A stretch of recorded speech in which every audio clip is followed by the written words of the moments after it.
Bruce Lee died in 1973, he left behind an unquestioned legacy in his films. But beyond his films, there is another legacy, in his martial art, Jeet Kune Do. This is not a movie on Bruce Lee. It is the first and only training film on Jeet Kune Do by Bruce Lee himself. To compile this film, we have had the complete cooperation of the Bruce Lee estate, enabling us to draw, for the first time, from Bruce Lee's private training films and videos, as well as his audio records and his own training and research notes.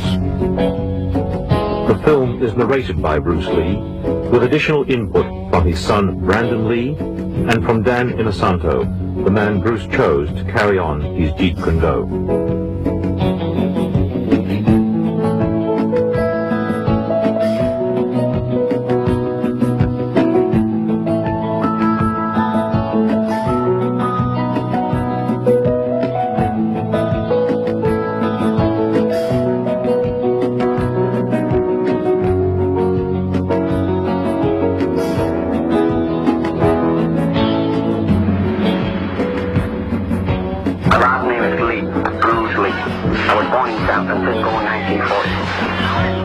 My martial art is in Cantonese Jeet Kune Do, the way of the intercepting fist.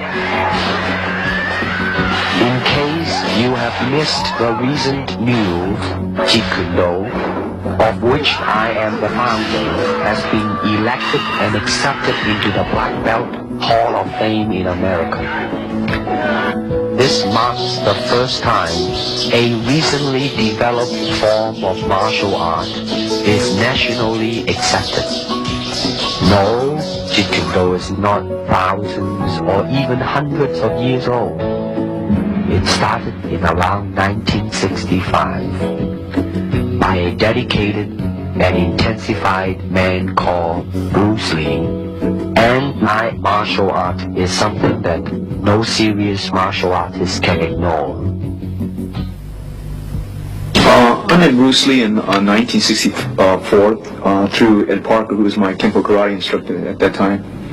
And it was the first year of the first international karate championships held in Long Beach.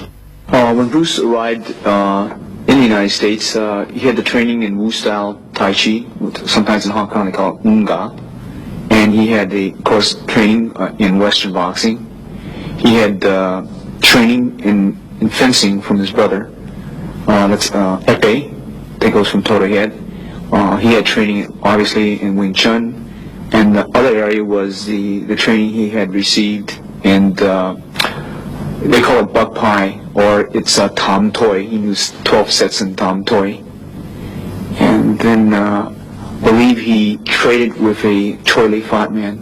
So those are the arts that Bruce brought into the United States. In the beginning, he used the Wing Chun as the base system, or the first system. But as time went on, he went away from that, started to extract different things from different systems and put it to his personal use. That's why we say absorb what is useful and reject what is useless for you. That's the concept.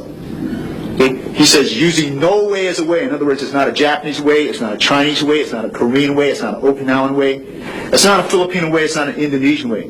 He's saying using no way as the way. You are the way. Okay? Then he's saying using no limitation as a limitation. That's the concept in Jeet Kune Do. That means I don't limit myself to a Filipino style or an Indonesian style or Malay style. I use what is useful for me, because at certain times a certain art may be useful under a certain environment. Kung Fu is originated in China. It is the ancestor of karate and jiu-jitsu.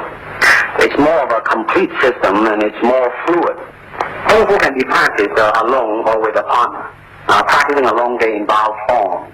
Some imitate a crane, a monkey, a praying mantis. Martial art include all the combative arts like karate or karate, judo, Chinese kung fu or Chinese boxing, whatever you call it. All those. You see, like Aikido, Korean, I can go on and on and on. But it's a combative form of fighting. I mean, it's not, some of them became sport, but some of them are still not. I mean, they use, for instance, kicking to the groin, jabbing fingers at the eyes, and things like that. He mixed his trapping and the grappling. He had 32 different sequences, as you could see in the Game of Death and the Way of the Dragon, those two films. He was getting the grappling, the face locks, the head locks. Originally, Bruce taught us various different trapping methods. For instance, if the punch was to come in, we were to trap it. He would come back here and we would lock up. This would be the lock-up positions that we would use. To me, okay, to me, ultimately, martial art means honestly expressing yourself. Now, it is very difficult to do. I mean, it is easy for me to put on a show and be cocky and be flooded with a cocky feeling and then feel like pretty cool and all that. Or I can make all kinds of phony things, you see what I mean, blinded by it. Or I can show you some really fancy movement. But to express oneself honestly, not lying to oneself, and to express myself honestly, that, my friend, is very hard to do.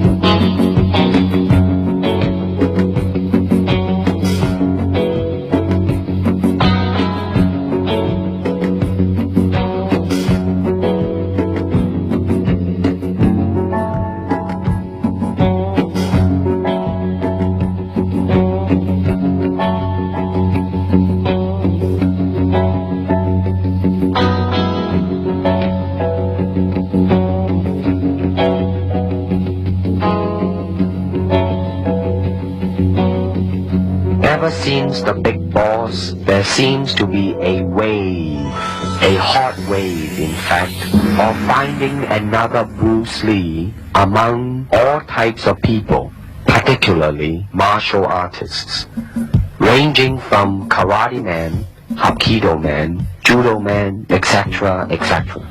Forgetting about whether or not they possess the ability to act, just so as they can halfway decent to kick or punch, and hopefully, knowing a few tricks or gimmicks, the producers will make them a star.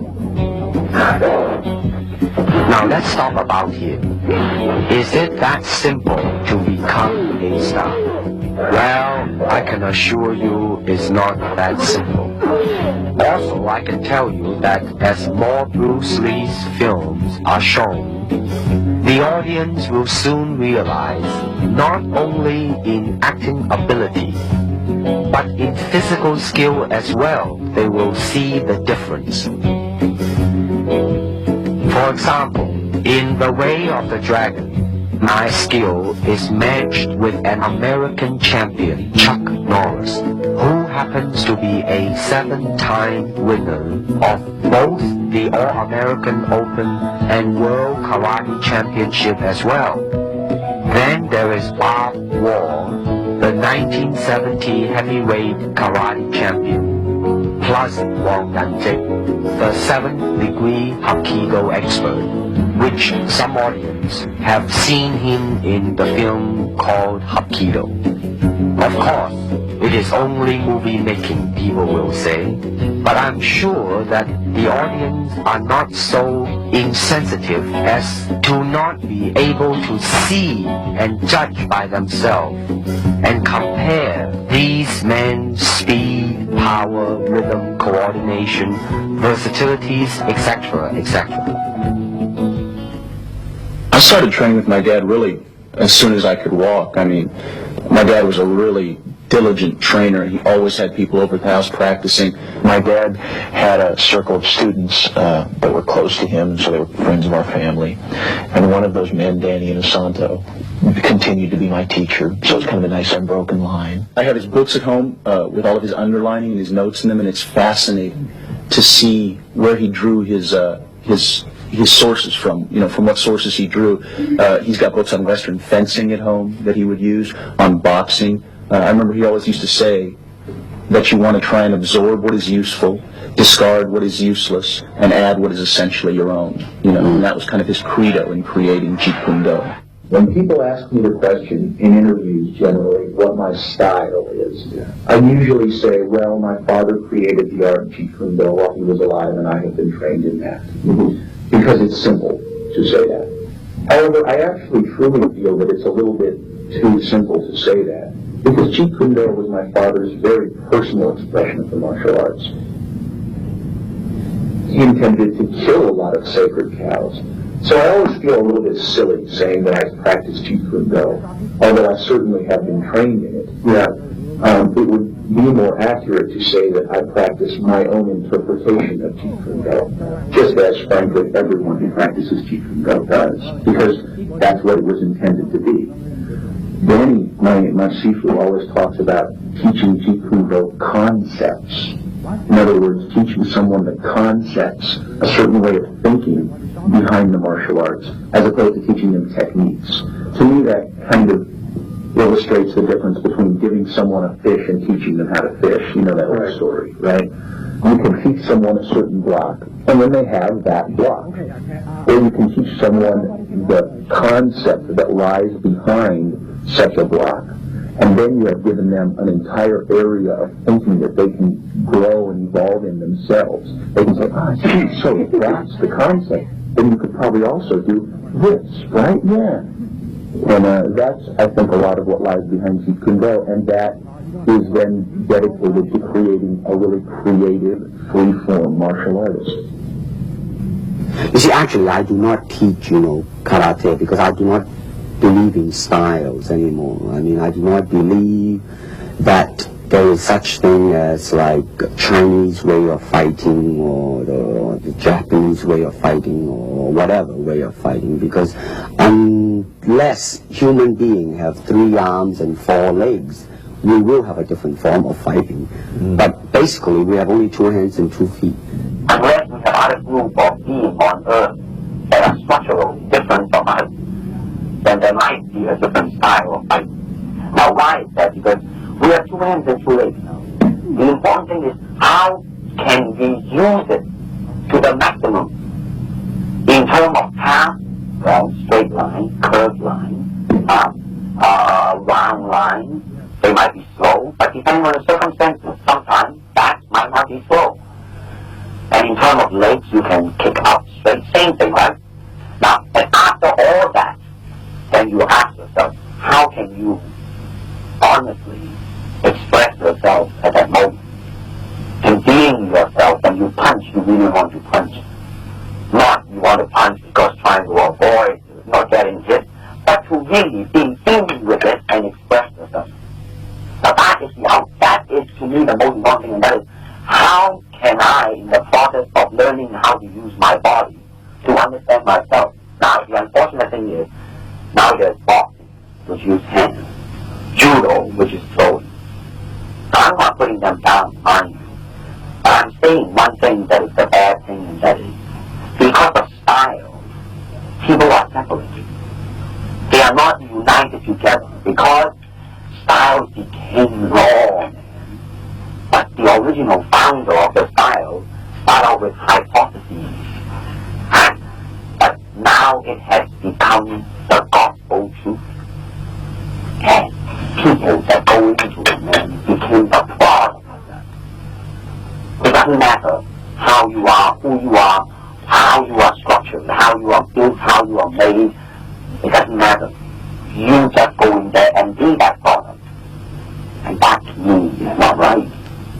So styles tends to not only separate men, because they have their own doctrines, and then the doctrine became the gospel truth, that you cannot change, But if you do not have styles, if you just say, well, here I am, as a human being, how can I express myself totally and completely? Now, that way, you won't create a style, because style is a crystallization, that way, it's a process of continuing growth. First, we use the feet, and then we use the elbow. In fighting, there is a finger jab, there is a punch, there is a back fist, and the thigh kick. It depends on where you hit and what weapon you will be using. I can use my longest weapon, my thigh kick, against the nearest target, your kneecap. This can be compared to your left jab in boxing, except it's much more damaging. You name it, man. You use it all. You have to, you see, because, I mean, that is the expression of the human body. I mean, everything. I mean, not just the hand. And when you're talking about combat, well, I mean, if it is a sport, now you're talking about something else. You have regulations, you have rules. But when you're talking about fighting, as it is, with no rules, real fighting. Well, then, baby, you better train every part of your body. A good martial artist is like water. Why? Because water is insubstantial. By that I mean you cannot grasp hold of it. You cannot punch it and hurt it. So be soft like water and flexible. Be formless, shapeless, like water. Now you put water into a cup, it becomes the cup. You put water into a bottle, it becomes the bottle. You put it in a teapot, it becomes the teapot. The water can flow, or it can crash. Be water, my friend.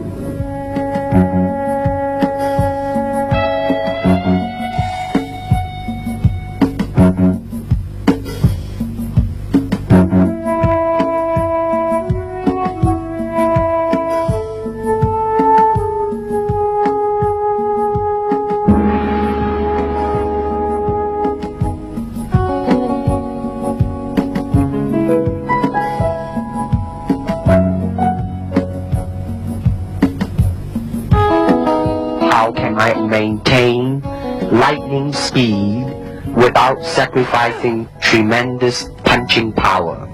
I believe I found the cause of my ignorance. You'll see a Jeet Kune Do punch is very scientific and practical, especially in street situations. Okay, I'm going to start off with the basics. Normally we were taught in the right leg, but I like to go with the left and right leg, so I'm going to demonstrate in the right leg. Okay? Now when the punch comes, you parry it across like this, and as you do so, you strike. Okay? Slow motion. 1, see? 2. You can do it together, or do it separate. You can catch and then go, or parry and then go, or do it together. When you do it together, you're going to hit it. I'm going to give you the side view over here. Slow motion. 1. See? Slipping on the outside, slipping on the outside. We do a lot of drills, as I said, we incorporate from many different systems. Okay, so the first basic is to slip and hit. Again, in slow motion, slip and hit. Okay, slip and hit, slip and hit. Now, as they punch, I'm going to slip inside and hit. Slow motion, slip, inside and hit, slip, inside and hit. Now you can do it together, or you can parry slightly a hit of your cross that comes this way, or you slip and hit the opposite side of the head. Okay? Okay, that's your basics. Okay. Let me illustrate this over. As the focus glove comes out from your trainer, I want you to slip, cross, hook, cross. Slow again. Parry, cross, hook, cross. These are the basic drills that we were taught to follow up. They can be found in Western boxing. They can be found in Filipino boxing. This one here, when you slip, you cross, you hook, you cross. However, you can slip first, and then hook, then cross, then hook. Again, slip, hook, cross, hook. You can also, when they jab, parry this hand, cross it here. When you move back, you cross, you hook, you cross. Again, slip, cross, cross, hook, cross. Again, slip, cross, hook, cross. Last time. Slip, okay, cross, hook, cross. Okay, that's your basics. An arm movement, watch now. You see, there's only arm and shoulder. Shoulder kind of tends to. No, definitely, it's a tends to. Later on, you check the different. Now, the feet was involved a little bit just now. It was fine. Shoulders too tight. Notice that in the beginning, when I say that you just involve only arm and shoulder. Now, your hand, the last time when I saw you was very, very good and fast. Now let's see if this can do.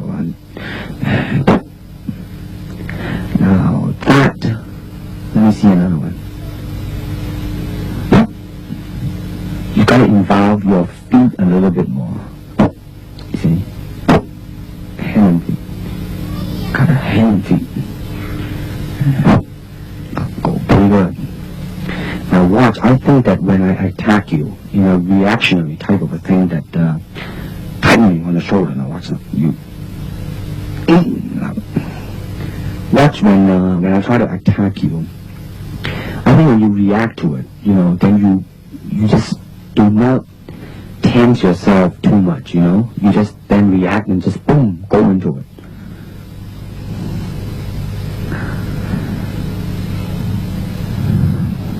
Now that, as I say, use only the hand just now, I say.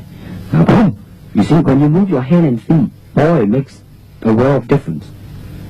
You see, now, you should be a little bit more relaxed. Again, aha, it's getting there, my friend.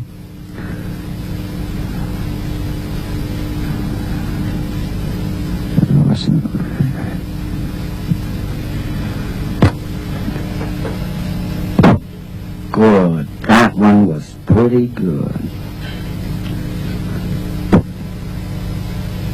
Pretty good. No, that was a little bit too tight. Now watch this one. Good. Now that could be used in film. Here we go. Okay, let's say that this person is standing here. At this point, for a purpose of illustration, I might use what they call the sachet, okay, that they use in Savate, which is like that. See? When I come in, I can go into Wing Chun. At that point, I might flow into Western boxing, okay? At another point, I might go into a lock similar that you might use in Jiu-Jitsu, and for the purpose of camera, I'll take the person down like this and lock the person here, and maybe go into any system that employs this type of lock, whether it be Jiu-Jitsu or Aikido or Kali or Punjab Silat.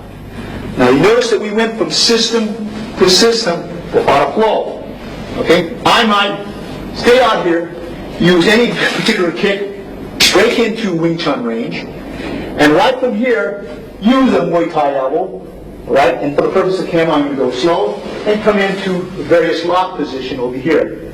Okay? This is what we call the Jeet Kune Do blend. It is not a system where we go from discipline to discipline without a thought process. And this is very important in the concept of JKD. The karate punch is like an iron bar. Whack! A Jeet Kune Do punch is like an iron chain with an iron bar attached to the end, and it goes whang, and it hurts inside. What was that? Hayward Nishioka, the Japanese-American national judo champion, who is also a black belt holder in the Shotokan style of karate, ran a scientific test in a California university to find out the difference between a karate punch and a Jeet Kune Do punch. And the finding is that indeed the Jeet Kune Do punch is more powerful and destructive than the classical karate punch. And when you do punch, I'm leaning forward a little bit, hoping not to hurt any camera angle. You gotta put the whole hip into it and snap it and get all your energy in there and make this into a weapon.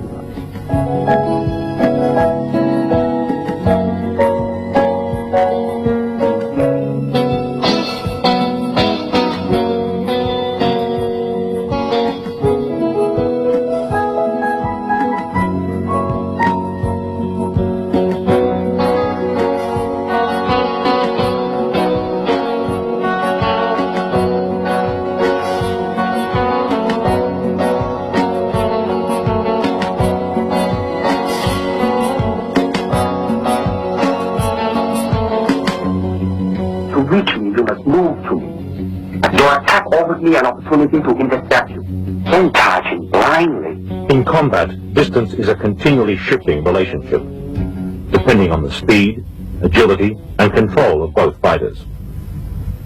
It is a constant, rapid shifting of ground, seeking the slightest closing, which will greatly increase the chances of hitting the opponent. Okay, so I'm going to start off first with the footwork system, because this is the mobility system or the transportation system, or the system of delivery, okay?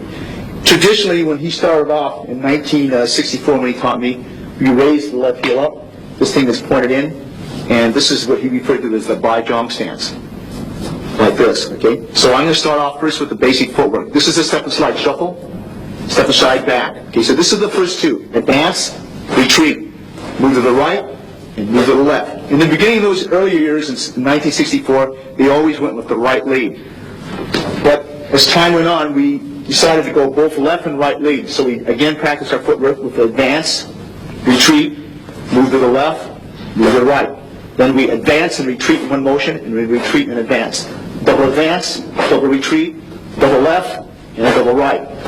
This should be also done on the right lead as I'm doing here very slowly, okay, and switching over as so, okay. The basic footwork which we use, okay. This method here, he taught us also is slide step. And slide step advance. So you slide the step, and you take a step out. Slide, and then step, slide and step, slide and step. And left lead, it will look something like this. Slide and step back, slide and step back. Then you have something that looks like your step and slide shuffle, but it's not. That's what they call a push shuffle. You push off, and you push back. Rather than take a step here and slide, you push, and you push back. This is what we refer to as the push shuffle on the right lead. Then you learn it on the left lead. Push shuffle, push shuffle, push shuffle, push shuffle. Okay, after that he taught us the circle. The circle we learned the quarter turn, which means I'm going to turn as if your opponent is here, we move. As if your opponent turns that way, you move. Okay? Turns this way, we move. Turns this way, we move. Now your opponent's circling this way, so we move. So we learn to circle around like this. He circles this way, we move. Circles this way, we move. We do this again in the right lead also. Okay, so the man is circling this way, we move. Circles this way, we move. Circles this way, we move. Circles this way, we move. Circles this way, we move. Then we reverse it. This way, your opponent's moving, so you just move loudly, move around, okay? All right, this is your transport system that we use, or what they call the delivery system. This is on combination kicking. Now you will notice a difference. In the beginning, you tend to over-chasing yourself. In other words, you're covering too much distance. Therefore, when you kick, then your center of gravity is moving forward too much, and the form in kicking is greatly affected. Now, the reason you're going back because your body was leaning too much back. Now, that's what is called a commitment kick. I mean, when you try to go through something, when you're trying to really kick to hurt, then you would lean back, but you won't do it in a combination kicking. No, you see, you're rushing yourself there. I mean, you should really, in the beginning, just take your time and just go boom, and now, you see, you're still, it's not so much on the physical, mentally you are chasing yourself out, Now, watch this now. In slow motion, bum and bum. But you see, the body line is always there instead of overreaching, you know what I mean? You kind of rest back, but as you progress on though. Here we go. 1 and 2. Just easily, you know what I mean? Here we go. And 1, that's good. 2, and then once you get that, then you go into the kicking form, make sure that it is right, and 2 and 3. Now you are more in control now. You are more thinking of 1, 2, 3. And don't just, think of 3 already. That's even better now. Now there is snap at the end in this one too. The other one you are just, doing a formula. Boom and a boom and a boom. You see, all you need to do is just really snap the leg and just step and slide into it. Boom and a boom and a boom. That's right. Good. Now you're not over chasing yourself. Now you are pacing yourself right. Here we go. 1 and 2 and 3. Good.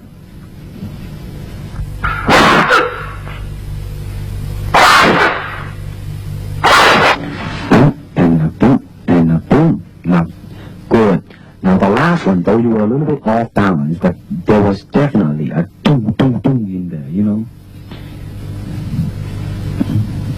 Here we go, kick me, boom, and boom.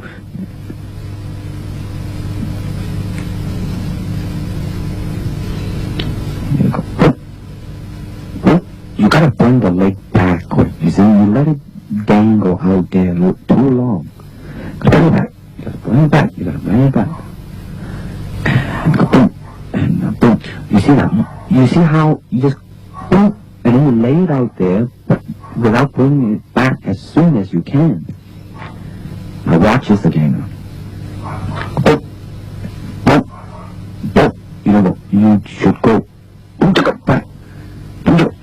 You know what I mean? The fighting measure is the distance the fighter keeps in relation to his opponent. It is such that he cannot be hit unless his opponent lunges fully at him.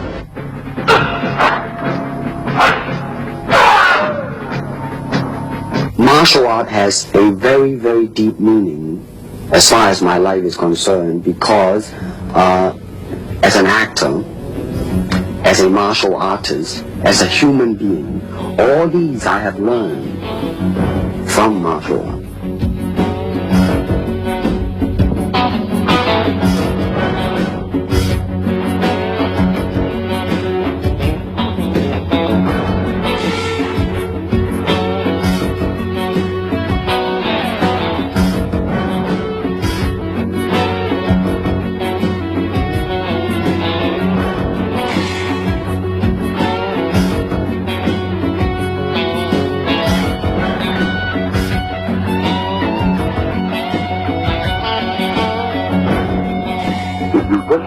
Punching, then punch.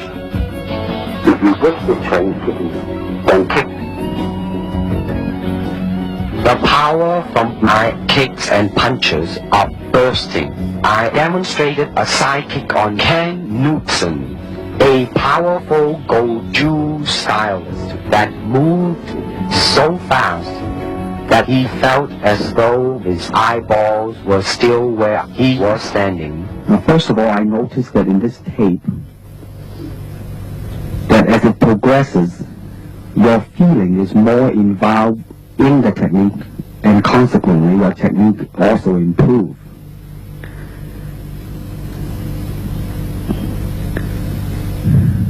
Now, the foot at the ending position in impact is kind of dangling a little bit. Watch it now.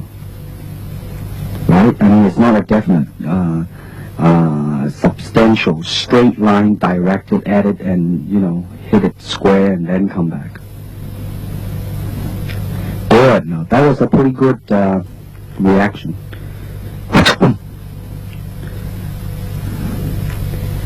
Good. You're pretty loose here. I see your hands dangling loose. And here we go.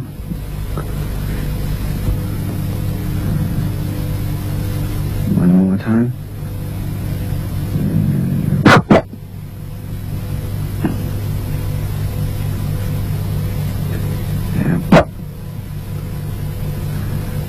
Pretty good. Now that was really quick too, you know. Did you notice that? See, the thing to watch out really is the initial, a little bit yawning there. The thing to watch out is you have to, the initial part has to be fast. But also that when you finish the technique, you gotta bring it back fast too. So in other words, you gotta be fast from beginning to end.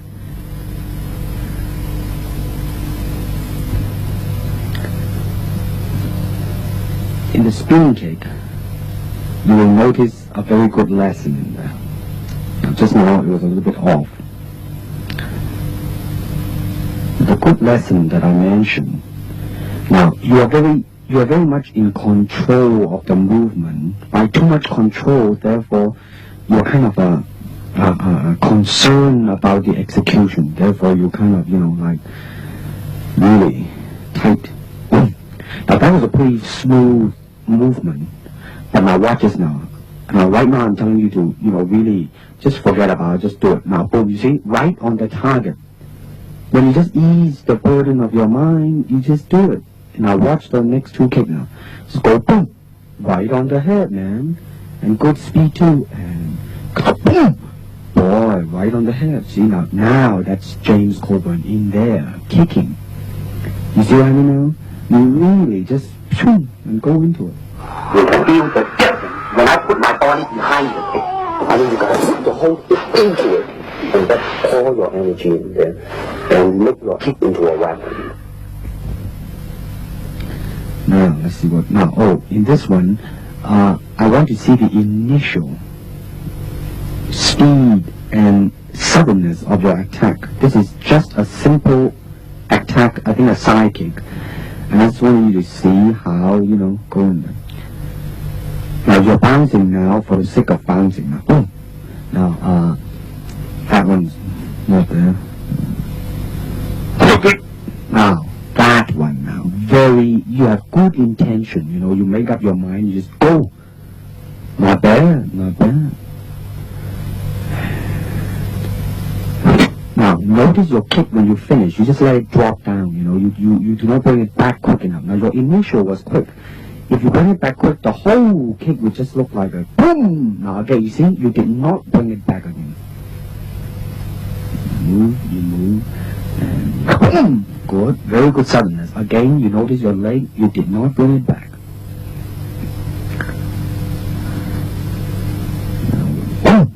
Good. Now, I really like the suddenness, of your... Maybe just a little step there, but listen, man, it passed. Boom. Now, you see, you're moving your leg, but your shoulder is a little bit. Now, that was pretty good. Your shoulder may be a little bit tense. The upper body and the lower body is reunited. Now, you see now, I don't think we mentioned it because your leg was, you see, you let it stay and then back. Now, see, definitely, your initial move has really improved. Really improved. Relax that and move it. 1, 2, 3. Now, that was good. That was good.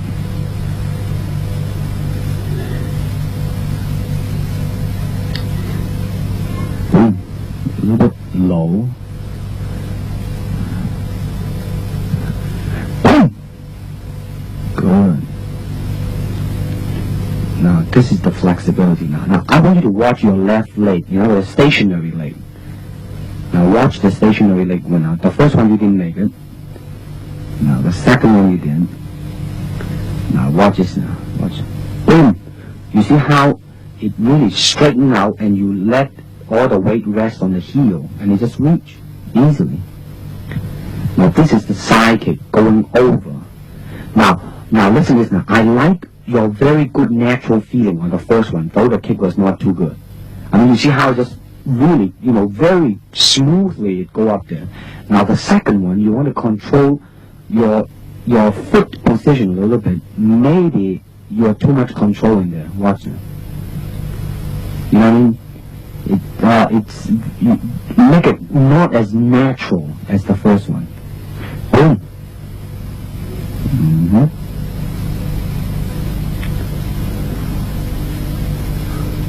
You see now, when you do it right, man, when it touches, the left leg is all stretched out and it's just an easy type of a thing. Now, I think we are comparing. I let your leg dangle out there. I asked you to do it because, so you will get a feeling of it. Now you're going to bring it back quick now. Watch this now. And, you see? It was kind of a little bit off balance in the last one, but that's alright. Now we're going to go sideways. Watch now. I like the second one better than the first one. It was more directional, Good. Here we go. One more time. No, too low. Second one's okay. See, you come back in one straight line. Here we go again. Now watch this illustration. You gotta exaggerate the bringing of the leg back, you see, back. Okay, watch it again. You see, exaggerate the pulling of the leg back. Look much more faster and more forceful. Watch this now. I like the naturalness of your kick. Watch this now. You see, at the end, it was really the feeling there, you know?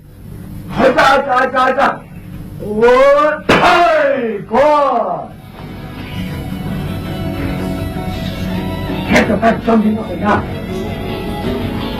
Hey, good. Nice one.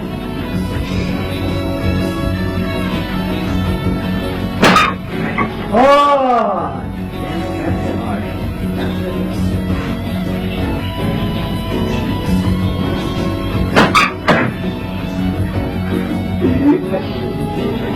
One more. You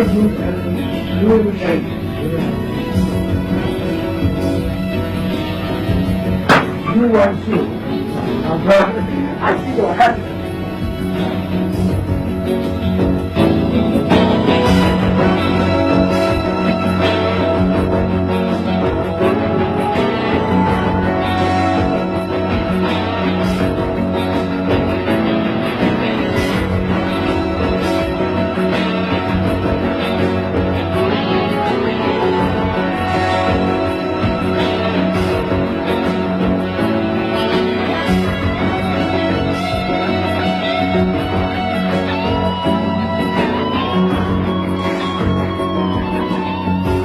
Physically, how can I be very so well coordinated? That means you have gymnastics. That means you got that jogging and all these basic ingredient, right? Well, my dad made a point at the time that he was training that there were a lot of martial artists who weren't paying enough attention to their instrument, you know, and certainly the instrument of the body is what you're going to be using in your practice of the martial arts. So I think it's very important to keep up the tempo, so to speak. I'm interested in that point you reach where you actually fail from exhaustion at something, whether it's a weight training exercise or a cardiovascular exercise. I'm interested in seeing just how much that point is a physical point and how much it's a mental point. And so that's what I do. I jump a lot of rope, I run, I ride a life cycle. I much more prefer to go out and actually ride a bicycle or run and see some scenery. And then I work at that academy, which is on some levels a very cardiovascular workout. Some of the classes I take, like the Muay Thai kickboxing classes, a hell of a cardiovascular workout. Yeah. And then some of the classes are more technique oriented, so you're not huffing and puffing so much as you are just learning individual techniques. And then I work out at the weightlifting gym where I do 2 body parts a day, pretty much, and then I break that up occasionally, so I do like back and biceps on one day, chest and triceps on another day, or something else, and delts and legs on the third, or something like that. And it was just a, switch it. I found that was generally the best thing to do, whether it was with a high weight or a low weight. And what I understood the process to be was that working with heavy weights would build mass, whereas working with low weights was intended to build like density and really carve out the muscle a lot more. And since I personally have never been interested in getting large as much as just getting cut, I tended to work with a lower weight. But then to me, getting cut is also mostly a question of vascularity. It has to do with how much body fat you're carrying. So I've always done a lot of cardiovascular work because, but that's also real world power too. I mean, I suppose it's good if you want to pick up heavy objects that have large muscles, but cardiovascular stamina is something that seems to come in handy a lot more often than a large muscle would. You go down to the academy and you try and do a 3-minute round on the Thai pads, and I don't care how big your muscles are, if you don't have a real good cardiovascular system, you're going to be dead in about 45 seconds. I'm still going to be going. Now, you want to take it when it's coming to you. That's right. You let it put chin.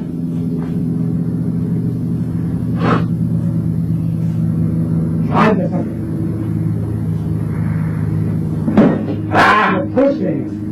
Okay, now, Jim, go kick a bean back and give me the thrust the sucker to kick them up.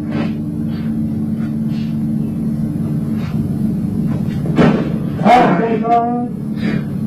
Now, Jim, raise the sucker.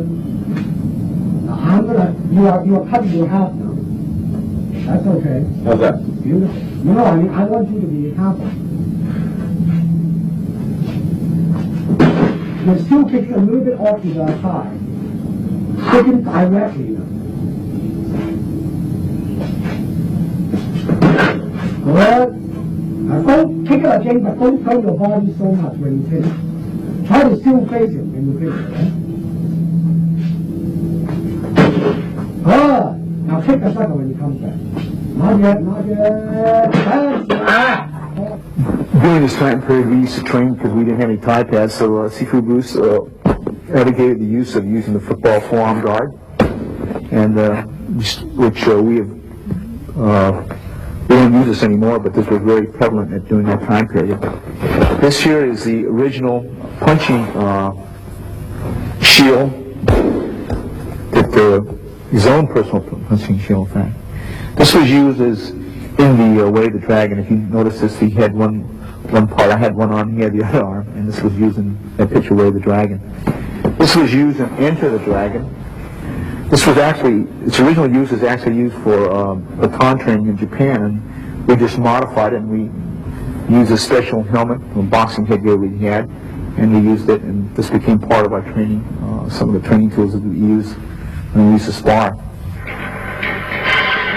Literally, on television, they had to shoot it, they had to overcrank and shoot it in slow motion because otherwise it just looked like a special effect when he moved. I mean, the man was fast. He was deadly fast. I've really never encountered anyone in all of my training since who was as fast. You can certainly train for speed. I think that training for speed is, number one, it's a genetic factor. Yeah, certainly. There are some people who are just gifted. They are fast naturally. But I think training for speed, on the whole, is a question of muscle memory. Speed in an individual movement is something that, we're coming down to, thousandths of a second now. You and I, or even if I and some completely untrained person were to stand side by side facing a focus pad, and when a red light blinked, both flick out a jab, I'd probably win by a couple hundredths of a second. But once you're talking about speed with repetition of movements, to be able to go like that, that's muscle memory. An untrained person would be like, they would falter in their movements because they haven't trained their muscles, or they haven't trained their perception as well to be able to react quickly to a variety of different circumstances. Martial art is a combative form of the art of expressing the human body. You have to train yourself into it. You better train every part of your body, keeping the continuity going, bending, stretching, everything. You just keep it moving. See, the idea is running water never grows stale. So you gotta just keep on flowing.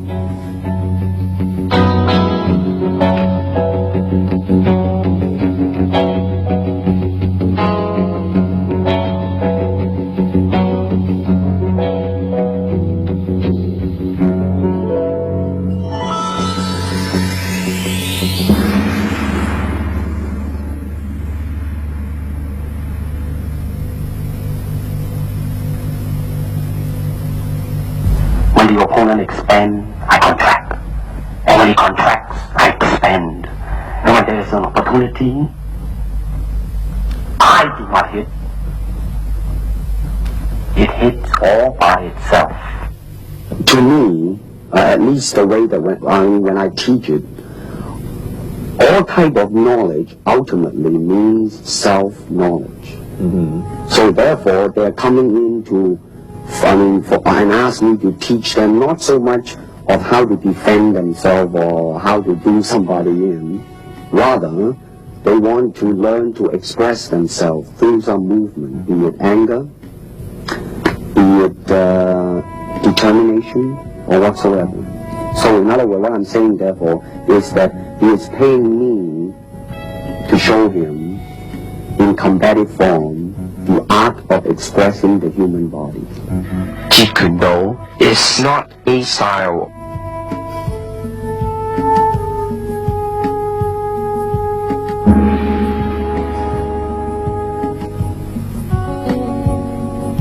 I cannot teach you, only help you to explore yourself, nothing more.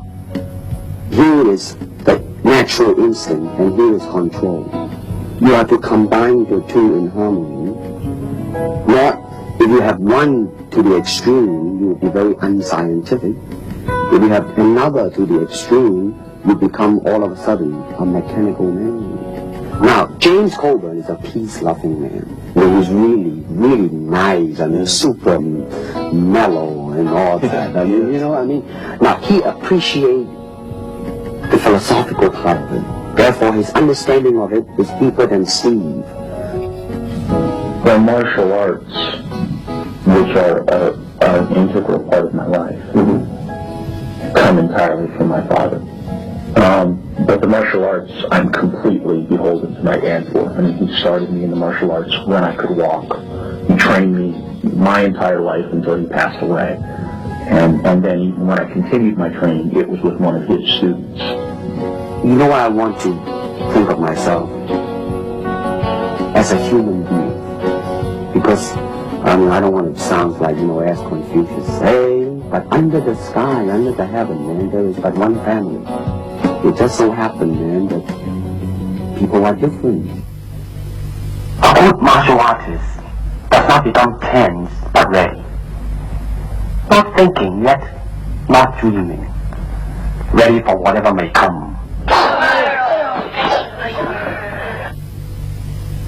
When you move down the road towards the mastery of the martial arts, and you're constantly moving down that road, you end up coming up against these barriers inside yourself that will attempt to stop you from continuing to pursue the mastery of the martial arts. And these barriers are such things as when you come up against your own limitations, when you come up against the limitations of your will, your ability, your natural ability, your courage, how you deal with success and failure as well, for that matter.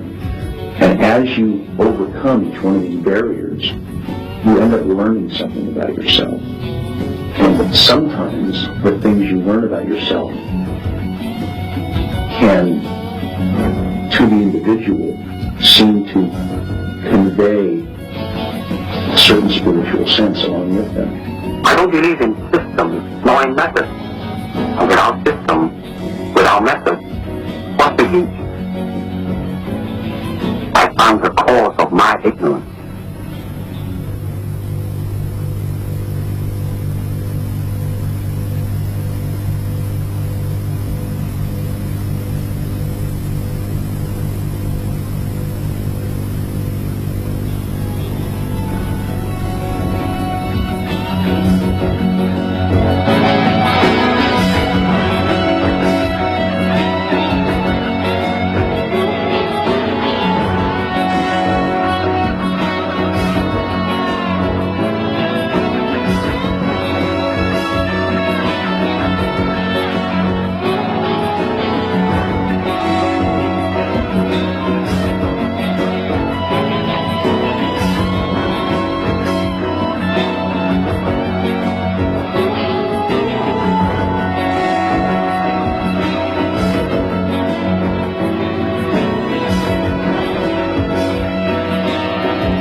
was the first year of the first international karate championships held in Long Beach, and my job was to make sure that Bruce Lee, that Parker gave me a certain amount of money to make sure he ate properly and make sure he got back to the hotel room, sort of like his host. And I met him then, and grew to really like his personality, and we became very close friends. When Bruce arrived in the United States, he had the training in Wu-style Tai Chi, sometimes in Hong Kong they call it Nga, and he had the, of course, training in Western boxing.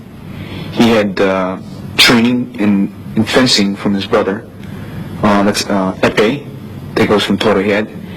He had training, obviously, in Wing Chun, and the other area was the training he had received in, they call it Buk Pai, or it's Tom Toy. He knew 12 sets in Tom Toy. And then, believe he traded with a Choi Li Fat man. So those are the arts that Bruce brought into the United States.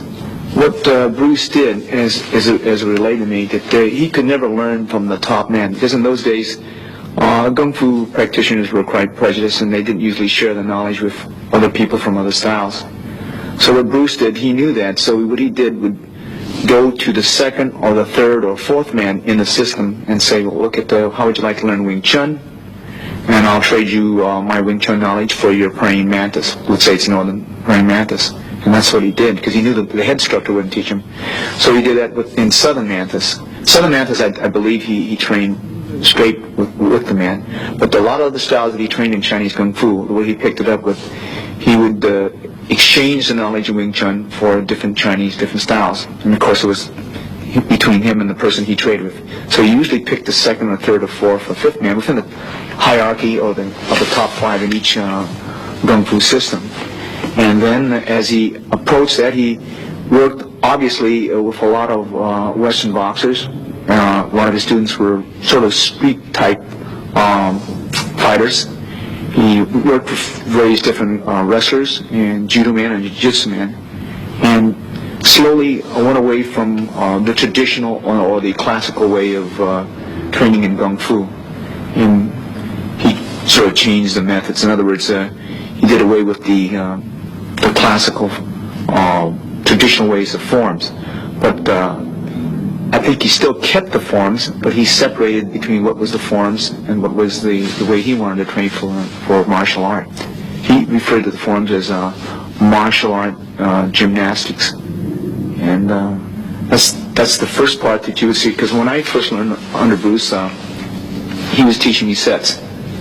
For the first 6 months of my training, I learned sets.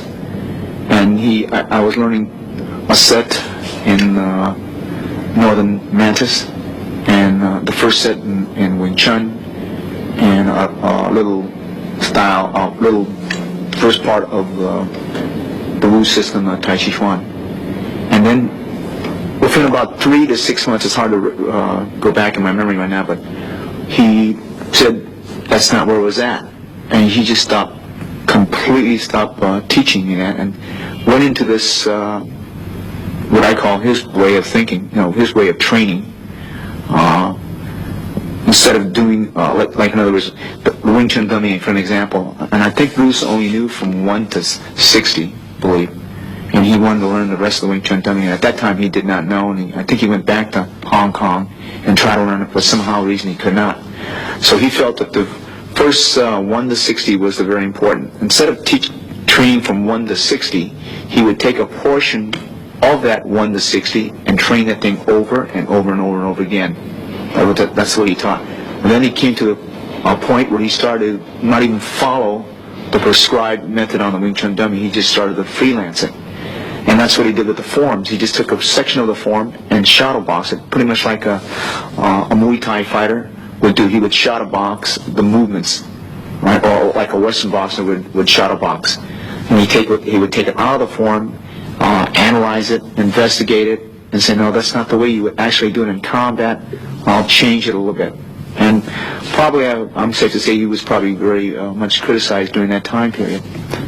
Absorbed with his useful concept is just something that he felt that every individual was different. Therefore, he couldn't really follow his instructor per se. So realizing that you couldn't follow his instructor, he had to find out what worked for him. But of course you have a base system. And so his interpretation is that you could, say, unite Wing Chun and flow right into Jiu-Jitsu, and go from Jiu-Jitsu into Western boxing, and Western boxing out to Savate or out to Muay Thai, and go back in and out of various disciplines. This was his idea, and he seemed to, as people said at that time, get away with it. But our traditionalists might frown on that, because that's not the accepted way. There are some people that, when you study with them, whatever the style is, they want you to say strictly Chole Fat, or let's say Chole Fat, for instance. Okay, but his concept was that you didn't have to. You could flow from Chole Fat into Wing Chun if you knew how to do it. You can flow from Chole Fat into Western boxing hands. From Western boxing hands, you can flow into Jiu-Jitsu. You can flow into grappling. So absorb what is useful is identically what he's trying to say is it's from a book called The Art of War, Sun Ji. He says absorb what is useful, reject what is useless, and add specifically what works for you. So that's basically the philosophy behind absorb what is useful. Transcending technique is many ways you could do this, but the techniques really aren't that important. What makes a technique, in my opinion, is the timing, the rhythm. Okay, your personal attributes like your agility, your balance, your coordination, dexterity, stamina, strength for that certain time period. The technique has to fit the individual. Technique has to fit motion, both your motion and the opponent that you're flowing with. That's the important part about technique. So attributes, according to Bruce, were probably more important than technique. Developing speed or stamina or strength, those were attributes that you do use in combat. And that's, I think, what he was trying to say there, that you got to transcend the technique, both physically and mentally. Having no limitation as a limitation, the philosophy behind that is that if you are trained in a particular martial art, which is called a Japanese style, they might see something in another style that they like, let's say another Chinese style.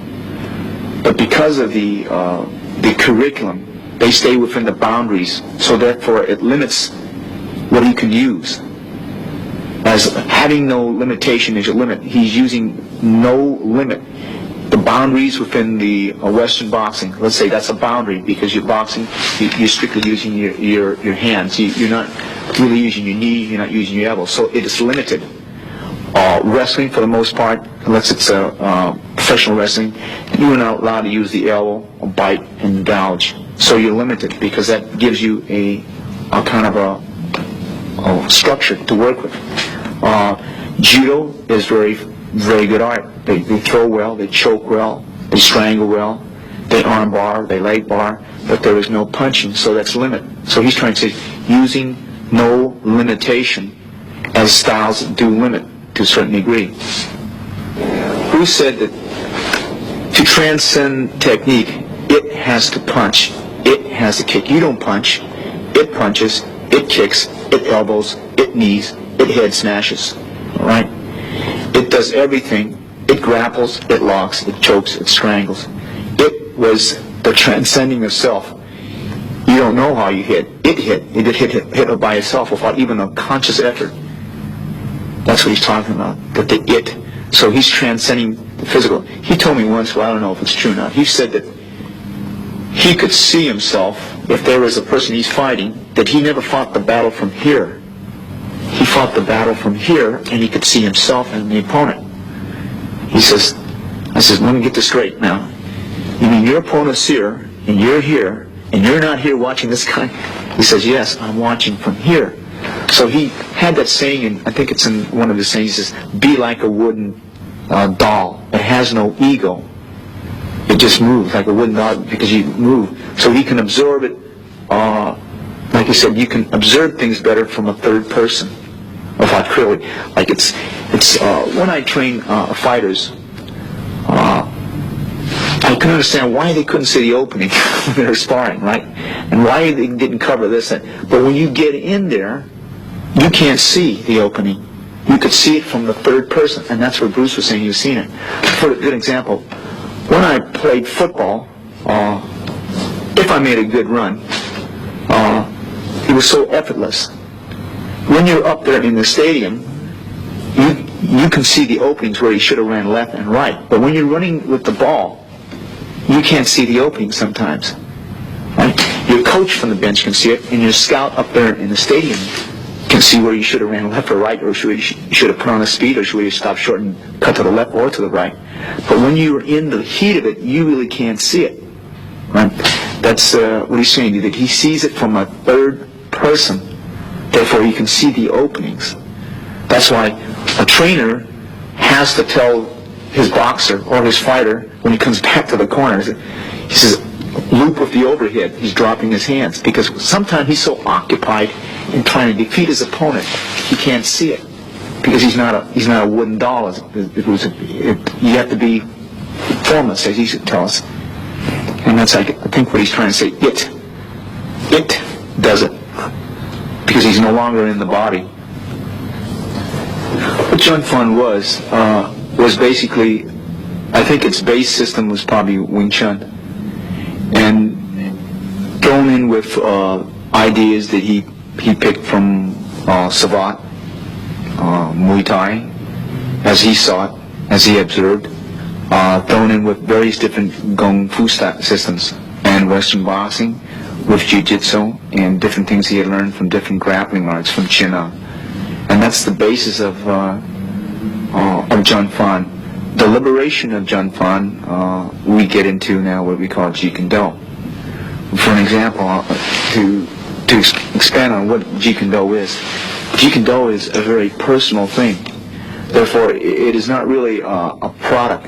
Rather, it's a process. It's a process of becoming, and you're constantly changing. The only thing you can be sure about time is it's constantly changing, even the ideas. Okay? So Jeet Kune Do, for an example, if I had one student, he might incorporate only 20%, let's say, Western boxing, as another student might really like it, so he'll use 80% Western boxing. Another person might incorporate 100% Muay Thai. Another person might not like the training, so he might incorporate 10. That's strictly up to him. A person might incorporate grappling. Let's say there's three persons. One person might not incorporate any of it. Another person would incorporate maybe 10%. Another person 15%. Another person maybe 80% of it. But what is important, that he is exposed to that particular discipline. The way I'm moving now, I use the discipline to develop attributes. That's the key thing. Because I believe, like Tai Chi Chuan, for an example, it has a lot of good characteristics that I like. You know, it sort of calms the system down, and it has balance. It promotes balance, and it has good body control when you do it. Muay Thai, the advantage I think there is that they are really, as far as conditioning in the martial art, I consider them to be the most highly conditioned martial arts out there. So I like to incorporate that aspect of it. I lead my students to say, well, do they like the training in Muay Thai better than they like the training in Bondo or so on? I allow my students to choose what they like, what they want to do, and what art that they want to gravitate to. And I think this is important. Just as when people go through public school, you should give them a base study course, but you allow them after they come out to pick what they want, whether they want to concentrate on music more, or art, or on math, or on science. So Jeet Kune Do is just the same thing. You concentrate on your effort. A Jeet Kune Do technique could be a boxer's left jab, it could be a boxer's left hook, it could be a boxer's uppercut, and it could be a cross. It could be a Muay Thai kick on the thigh. It could be an elbow from Muay Thai. It could be a knee from Muay Thai. It could be a wrist lock from Jiu-Jitsu or Aikido. It's whatever works. So Jeet Kune Do technique, you can't really classify a Jeet Kune Do technique. And the way of in the realm that Bruce had it, it's absorbing what is useful for you. Since it is not a style, we use maybe certain disciplines to get certain attributes, to develop certain things. So there is no Jeet Kune Do technique as per se, as the way he founded the idea. Many people refer to it as a style, but it's not a style, because it's not a style as a product. And as he used to tell me, it is a process. It's a process of constant growth. And what is Jeet Kune Do for you now might not be Jeet Kune Do for you 6 years down the line, because of age, because of time, a factor of training and things of that nature. Jeet Kune Do now, since there's a lot of disciples that came from Bruce, and I have a lot of students, each is developing it in the way that they think it should be developed. Some people don't want to come out, they want to stay in the garage and teach 1 or 2 or 3 students, that's fine too. Others want to promote it more, get it into the limelight a little bit more, and that's fine too. Like, for example, Daniel Lee, he teaches Jeet Kune Do, but his main thrust is Tai Chi Chuan. He promotes it through Tai Chi Chuan. As Richard Pistilio is more into Western boxing, he's more into kickboxing. He takes that aspect of Jeet Kune Do and tries to push that aspect. Larry Harsel is more into what we call Filipino Dumog, which is grappling, or Layo, which is another form of Filipino grappling, and mixing in with a little Chinese Chin-Ao here and there, and Western wrestling, and some things from Jiu-Jitsu and some things from Aikido that he's integrated for himself. So Jeet Kune Do, the only worry that I have is that some of these people might lead their disciples down one particular path and say, this is Jeet Kune Do, and my Jeet Kune Do is the way Bruce Widow had it. Then my person might say, no, it's in the kickboxing, it's in the Thai boxing, and it's in the wrestling. This is the way Bruce Widow had it. Okay, that's the only danger that I see. Bruce did hand out certain techniques, but they were used to illustrate a certain point when you might use this at a particular range. And the thing that he used to tell me, there are certain weapons that are good for certain ranges. Like a grenade, you wouldn't use it 5 feet away from you. You might use a dagger. A staff, you might use it for a little bit shorter distance. A grenade would be good maybe if there's a machine gun nest out there 50 yards, and that would be the time to use it. There are certain techniques that are good for certain circumstances. Once a man crashes in and he's in grappling range, you should use it.